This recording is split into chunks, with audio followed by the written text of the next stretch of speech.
Ce dimanche 18 décembre, la France était en finale de la Coupe du Monde 2022 face à l'Argentine. Au terme d'un match d'anthologie, les Bleus de Didier Deschamps n'ont pas réussi à s'imposer face à l'équipe menée par Lionel Messi. Retour en images sur les plus grands moments de cette rencontre. Le 20 novembre dernier, le coup d'envoi de la Coupe du Monde 2022 a été donné au Qatar. Plusieurs équipes se sont affrontées pour espérer remporter le célèbre trophée, dont la France. Pour son premier match, les Bleus de Didier Deschamps ont affronté l'Australie avant de rencontrer le Danemark puis la Tunisie. Le 4 décembre dernier, ils ont gagné leur match contre la Pologne sur le score 3-1.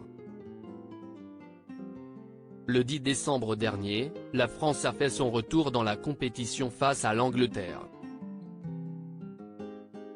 Un match là encore remporté.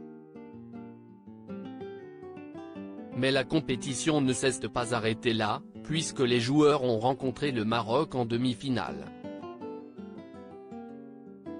Après 90 minutes de suspense, Kylian Mbappé et son équipe ont décroché leur place en finale.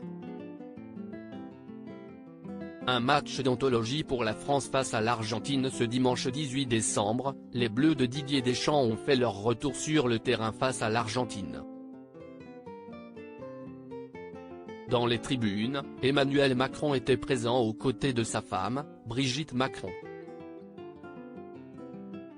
Juste avant le coup d'envoi du match, Gims a clôturé le mondial en interprétant son titre arabo en duo avec la star portoricaine Ozuna. Le match a ensuite commencé en faveur de l'Argentine. En effet, Lionel Messi a marqué un pénalty puis un but à la 37e minute. Mais l'équipe de France est revenue par deux fois grâce à un pénalty puis à un but de Kylian Mbappé. C'était sans compter sur la hargne de Lionel Messi qui a marqué un troisième but en faveur de son équipe. Kylian Mbappé a ensuite égalisé sur le score de 3-3. Mais à l'issue des tirs au but, c'est l'Argentine qui s'est imposée, 4-2. On a tout donné, on garde la tête haute. Si les joueurs argentins ont laissé éclater leur joie, les Bleus ont accusé le coup.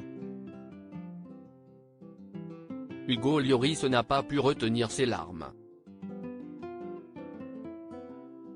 Quant à Kylian Mbappé, il a été consolé par Emmanuel Macron qui l'a même pris dans ses bras. Mais au moment de récupérer son prix, le jeune joueur n'a pas réussi à cacher sa déception. Dans le 20h de TF1, Raphaël Varane a réagi à la défaite de son équipe. On a tout donné. On a eu à faire face à beaucoup d'obstacles pendant la compétition. On garde la tête haute. Il a souligné la force mentale du groupe, ce qui leur a permis d'arriver jusqu'à une finale.